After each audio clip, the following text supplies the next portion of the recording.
Hi everyone, it's Sarah from Miss Donnelly Reads. Thank you for joining me today. I am here with a middle grade book talk, and it's actually something that I did a first chapter read on not too long ago. Song for a Whale by Lynne Kelly.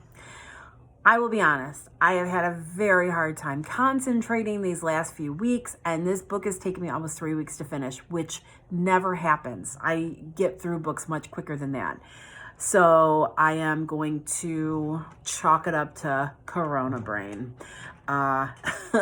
So let me tell you a little bit about the book. So Song for a Whale is about Iris. And Iris, if you remember from the first chapter read, Iris is deaf. Her mother had deaf parents. So Iris's grandparents were both deaf. So mom understands sign language.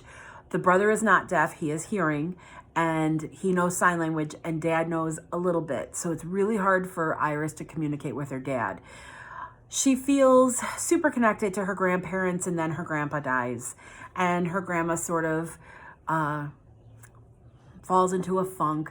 You know, she's in a nursing home. She doesn't want to be there. She wants to be with her grandpa. And, and Iris is sort of brokenhearted. And then one day, in a very, Iris, she doesn't have it easy at school.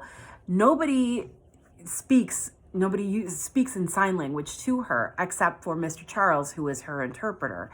And there's this one girl who tries really hard to communicate, but she has no idea what she's signing.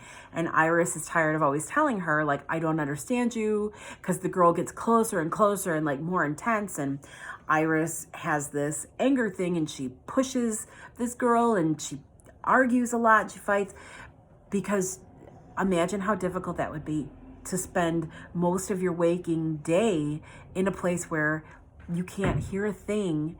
Nobody wants to or knows how to communicate with you except for this teacher.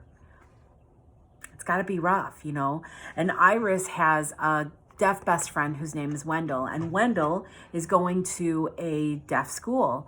And Iris kind of wants to go too, but mom doesn't want her to be excluded from, the mainstream. But, Iris thinks about all the things that she doesn't get to take part in because she doesn't understand, and they don't understand her.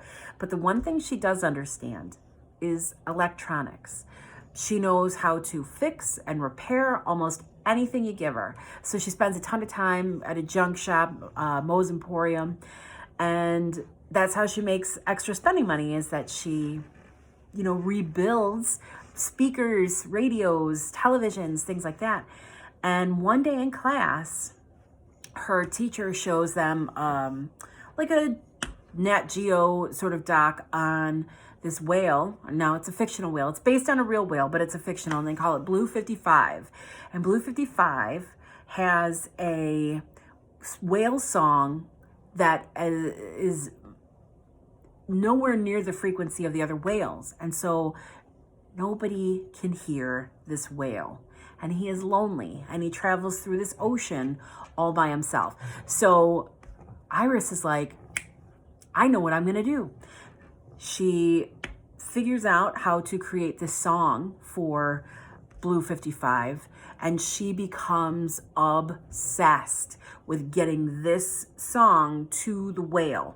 So much so that, she and Grandma go on an adventure up to Alaska, and try to bring her whole idea to fruition. And really, it's a great story, about coming to terms as like a familial unit, as like an independent unit. And I mean, there were really some wonderful, tender spots in this story. I would say 4 stars for me, because as an adult reading this, I'm like, that would never happen. But as a kid reading this, it gives you nothing but hope, right? And that's what we love. We love these characters who have these huge dreams, and they try to do anything they can to bring it into actualization. So Song for a Whale is, it's a beautiful read. I would say go for it. And like I said, for me, it was just a little too easy and too perfect and too nicely, like, tied up with, but aside from that, it's a great story. And I mean, you feel for Iris and how difficult that must be, like, as a family to deal with that. And, it's a good one. It's a good one. It's a good solid book to read. You will not feel like disappointed or deflated by reading this. So, Song for a Whale, Lynne Kelly, 4 solid stars. Maybe even 4.5. 4.5. There you go. All right. Thank you for checking in. Hopefully you'll come back and visit me tomorrow, because I'm going to have a first chapter read for you. Bye, everyone. Have a great day.